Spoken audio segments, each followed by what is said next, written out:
This is an artist that's at least as good as John Butler or Xavier Rudd. After hearing just a few of his songs, you'll see there's really no comparison. It's weird that Channel 9 did this. They may have met their match. They've never done this before to such a deeply talented artist with such warm, soulful music. A person who writes music like that is the polar opposite of the type of person they were trying to describe. Imagine if they did that to John Butler. If you hear about John Butler putting on a concert, contact police. If you hear about Metallica putting on a concert, call police. That could be enough to ruin even a major music performer's career. Channel 9 are criminals, and this is the most significant thing to happen to a musician in Australian history. Can you think of a bigger one? Trying to completely ruin an artist's career because he's so good as a songwriter and organizes everything himself. Why else did they do it? The things they said were false, so it can't have been to help anyone. They ignore actual criminals that they wouldn't have to lie about. We'll be listing some shortly that 9 knew about, but have never put on TV. This is a completely independent musician whose music deserves to be heard. What Channel 9 did, telling people to contact police and paying people to declare fake crimes, was extremely dangerous. Being a musician is already tough enough. For them to also take all his money, assets, supporters, ability to travel and earn money from his music is just disgusting. What were these people doing? It should go back to court, be live streamed, have a jury, and be corrected. But 9 wouldn't want to go to court if it was like that. The 2019 defamation case was a mistrial because the judge ignored key evidence and still ruled that all the classes and events he puts on and plays at are all financial fraud because, according to her, Gador has no intention of putting on or playing any of them, even the ones where there's video of him playing at it. It's just a complete mockery of logic, and she asserted there was no history of having any kind of public reputation as a musician, even though he's been on television as a performing musician viewed by millions of people, has a university degree in music, been in the state's largest paper read by millions after winning Best Alternative Album with his band in a state awards, and has just recently returned from the USA as the only Australian artist invited to perform at an emerging artist festival in Arizona, and then played on the same bill as Mental as Anything during the trial. But the judge essentially said he hasn't really done anything as a musician. She said this is because he's not on the radio. But he has been on the radio and gets royalty checks every 6 months from royalty societies because of songs he wrote that get broadcast. When you're a judge, the reasons you rely on for decisions have to have logic behind them. Shayla said she was offered money for sex. That never happened. Tinder is free. Shayla said there was only one bed for her and 2 others to sleep in on a promotional trip. The video of her entering the room clearly shows 3. Channel 9 said David has no intention of ever putting on or playing at any of his events. That was a lie. Performing events is the main thing he's done his whole life. 9 made up a slew of other provocative claims about women, but all of them were false. That was just to add shock value to the childish claims against his music. So there must have been something fishy going on for them to get away with saying all those horrible things when they were false. In late May, Channel 9 ran yet another fake story to punish David for asking them to simply tell the truth, even though police concluded that Shayla was lying. Channel 9 ran with Shayla's fake drink-spiking claims anyway to get their money's worth for what they had to do to rig the defamation case against them. And Shayla lied about many other things, like claiming she was never told by text about how many people were going on the promoter's trip when text messages prove that she was told. And her direct lies about being railroaded into sleeping in the one bed to try to make him look bad when a video of them entering the room clearly shows 3 is a massive giveaway that she has the intent to lie about her experience in a national broadcast, and she's been caught out because she forgot and Channel 9 didn't know that there was a video of what she was going to lie about.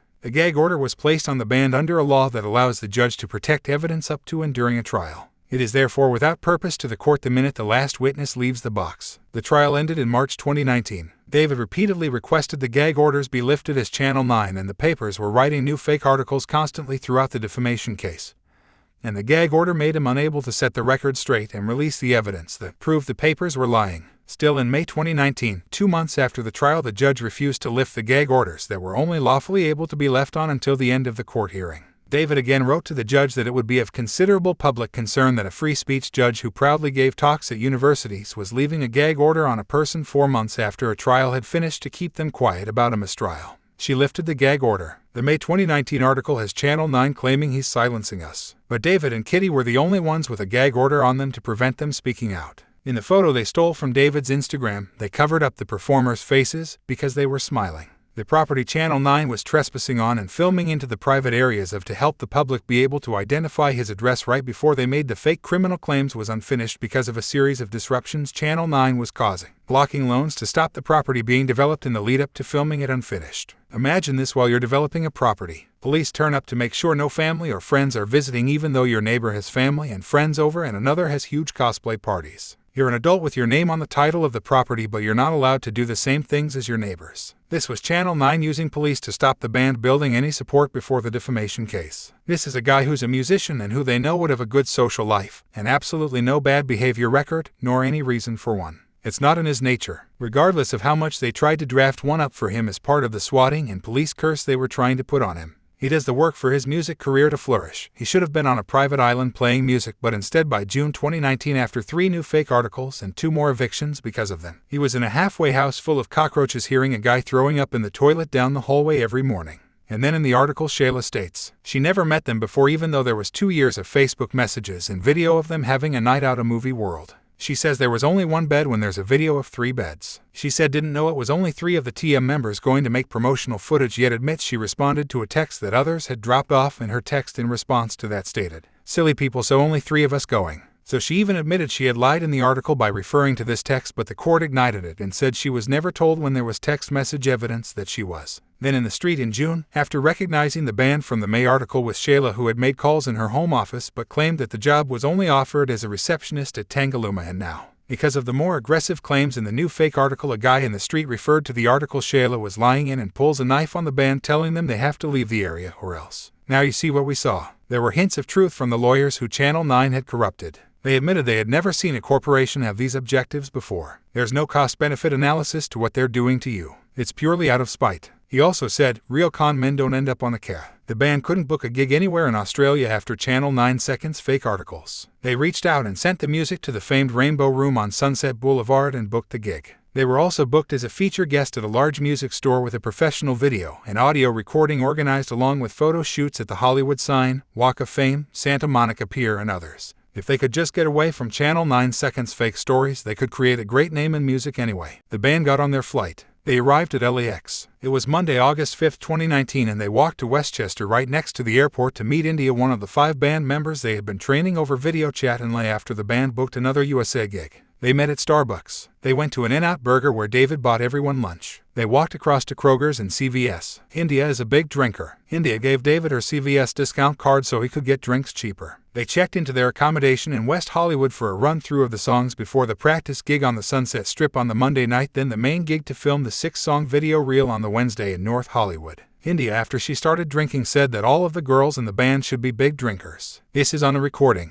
But in the fake article, Channel 9 chased the band halfway across the world to make up. They got India said she was cajoled into drinking. She wasn't. Nine's like campaigns were starting to come apart because everything Channel 9 tried to pay new band members to go back and lie about to sabotage the band was already caught on recording. After making it so that he couldn't get any gigs in Australia, they followed him halfway around the world to stop him getting any gigs in America as well. The band did a soft rehearsal of the songs they were playing that night. 5 different girls had been learning the songs via video chat over the past 3 months, so they already knew how to play. The band had a practice gig on the Monday night at the Rainbow Room, and the main gig was on Wednesday night in North Hollywood in a larger venue with a professional camera, lighting, and sound desk the band would record through to make a 6-song live video to sell. Elena, one of the girls from the video chats, arrived at the hotel. Taryn arrived. Joyce arrived. Bethany arrived. The group socialized, joked around, and laughed together, making videos for social media. It was fun for them to all finally meet after so many months of classes online together, learning the 6 songs for the set. They planned to play Ghoulie Goo, Something Between Us, Chocolate Strawberry Marshmallow, Rocking the Country, 4-Blade Fan, and etc., with David playing The Wrong Kind of People solo as an interlude.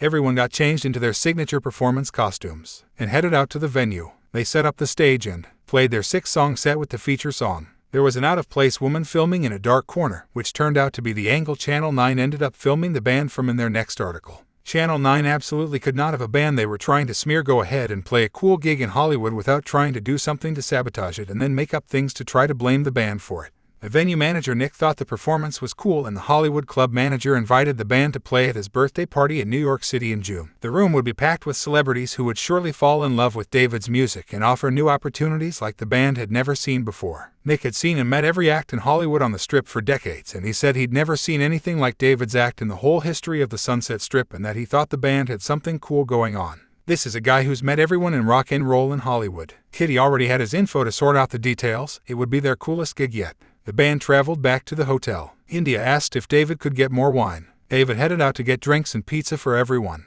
The 76 gas station on Melrose didn't sell any, so David headed up a few blocks to the 7-Eleven to grab drinks and ordered pizza on Uber Eats. He paid for it all. The pizza arrived right as David returned back from the 7-Eleven. Kitty and India were fast asleep by the time he got back. It was a huge day, so he had a wine and ate some pizza himself and went to sleep. Cold pizza made a great band breakfast the next day, and everyone woke up happy after a great night. India started drinking right away, and the group chatted about life and general gossip, like culture and improvement ideas for the band. They had scheduled 2 photo shoots for the day and had a gig in North Hollywood the next night. The photo shoots would be at the Hollywood sign and the Walk of Fame to help embed David Otto and Secret Love's brand into classic Hollywood iconography. India had to head out in the mid-afternoon for a voice acting gig, so Alina drove with David and Kitty up to Lake Hollywood Park, which had a clear shot of the Hollywood sign, to take some promo photos. The three then headed down the hill back to Hollywood Boulevard near Capitol Records and parked under the Shake Shack. India joined back up with the band for the shoot after her voice acting audition. The band was a head-turner on the Walk of Fame and used an empty star to claim their status in entertainment history. A note on confidence. If nothing else, the quintessential rock personality Gene Simmons of Kiss teaches one thing: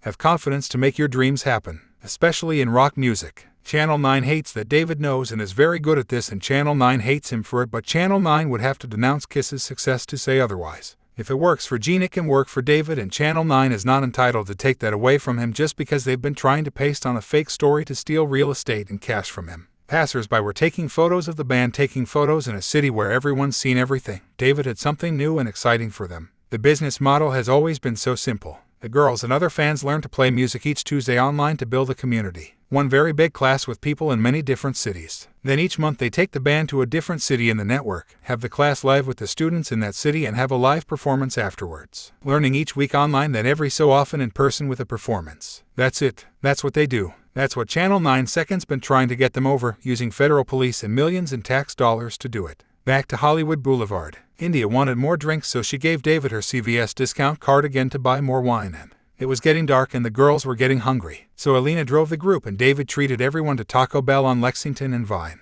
It felt so safe in that Kitty was on the verge of telling them everything that had been done to the band back in Australia. She held back and the group just had a fun dinner together after taking some cool photos after the fun show the night before. This is what it was all for. This is what it was about. Having fun playing music and living life. Channel 9 was the one trying to force it into appearing to be something different so they could get away with distracting the public from the fact that they were now just stealing from him. The group returned back to the hotel, showered and changed. They drank and played fuzzball, planning the next day. A photo shoot at the famous Santa Monica Pier, then a full-color multi-camera 6-song set with a live video and audio recording through a pro sound desk they could use in their public relations package to book much bigger festivals around the world. David was downstairs drinking and winning a beer pong competition against a group of backpackers, while Kitty and Alina were up in the room having a deep and meaningful. Kitty couldn't hold it in any longer and privately told Alina about what Channel 9 had been doing, ruining the band's opportunities. Taking the island, taking the band house, rigging the court case, bringing false charges, and putting the band's life in constant danger. Alina was a refugee from Russia and immediately understood what was going on.